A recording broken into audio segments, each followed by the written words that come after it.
Hello, ഇതെന്താണെന്ന് മനസ്സിലായോ? മുട്ടയുടെ ഓടാണേ. നമ്മൾ ഓംലേറ്റിനും ബുൾസൈക്കൊക്കെ എടുക്കുന്ന മുട്ടയില്ലേ, അതിനെന്തേ ഞാൻ നല്ലോണം ഉണക്കി വെച്ചിരിക്കുകയാണ്. നമ്മൾ പുഴുങ്ങിയ മുട്ടയെന്ന് ഒന്നും എടുക്കില്ല. ഇതുപോലെ നമ്മൾ ഓംലേറ്റിനും ബുൾസൈക്കൊക്കെ എടുക്കില്ലേ, അങ്ങനത്തെ മുട്ടകൾ മാത്രം ഞാൻ ഇതുപോലെ എടുത്തിട്ട് കുറേ മുട്ടയായപ്പോൾ ഞാൻ അതിൻ്റെ വെയിലത്ത് ഇതുപോലെ ഉണക്കാൻ വെച്ചിട്ടുണ്ടായിരുന്നു. അപ്പോൾ ഉണങ്ങിയ ശേഷം നമ്മളൊരു മിക്സിയുടെ ജാറിലിട്ട് പൊടിപ്പിച്ചിട്ടുണ്ട്.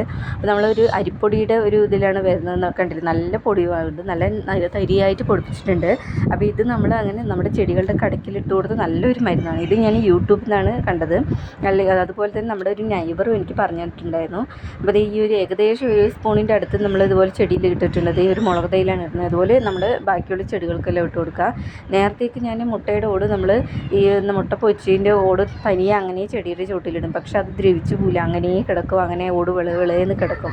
പക്ഷെ നമുക്ക് ഒന്നും സംഭവിക്കില്ല, അത് ദ്രവിച്ചും പോകില്ല. പിന്നീട് അത് നമുക്ക് വല്ലാത്ത ബുദ്ധിമുട്ടാണ്. നമ്മൾ കൈ കൊണ്ട് തന്നെ അത് ക്ലീൻ ആക്കേണ്ടി വരും, ഭയങ്കര ബുദ്ധിമുട്ടായിരുന്നു.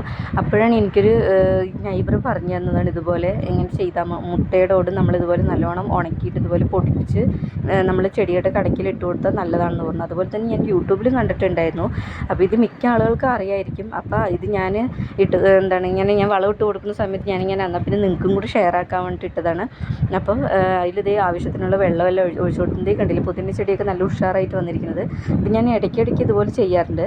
അപ്പോൾ നിങ്ങൾക്ക് എൻ്റെ വീഡിയോസ് ഇഷ്ടപ്പെട്ട സബ്സ്ക്രൈബ് ചെയ്യണം, ലൈക്ക് ചെയ്യണം, കമൻറ്റ് ചെയ്യണം. അപ്പോൾ അടുത്തൊരു വീഡിയോ ആയിട്ട് വരും.